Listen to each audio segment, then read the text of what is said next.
Yung asawa ko, wala nang ginawa ko, di puro basketball, puro computer games, hindi na nag-alaga ng pamilya. O inom. Gaano ba ka-importante ang standards when entering into a relationship? Ang hinahanap ko lang talaga, yung taong responsable. Yun lang talaga. Kumusta naman? Tsaka walang bisyo. Katotoo naman. Yun naman ang inilapit sa akin. Siguro, may importante yung standards, pero para sa akin, wag naman yung masyadong high standards na parang too good to be true. Yung parang mayaman, gwapo, Diyos ko, Mariosep, yung ang dami. Alam mo yan, yung... Kaya nga sa akin, ang naging standards ko is basta responsable, walang bisyo. Kasi bakit yun yung naging standards ko? Kasi yun yung alam kong tao na gusto kong kasama eh. Siyempre, ayoko ng taong irresponsable, walang pangarap sa buhay.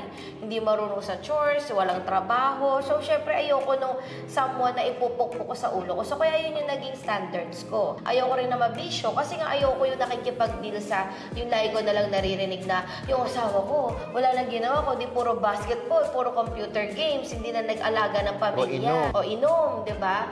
So, alam ko, ayoko makadeal yung mga ganong klase ng problema. So, yun yung standard na itinatak ko sa isip ko. Tsaka sisiguraduhin mo naman, ako as babae, kung ako hahanap ako ng ganong standards na responsable at walang bisyo, dapat ako din, in a way. Kasi nga, teamwork eh. Alam ko yung magiging boyfriend ko, magiging asawa ko, magiging partner ko yan sa buhay. Alam nga namang ikaw, masyado ka naman nangangarap na gusto ko responsable para ako Disney princess, nakahigala. Yung parang para sa akin na, I will still do my part. So, in a way, hinahanap ko rin yung tao na maaari similar sa akin na responsable din, tumutulong sa pamilya.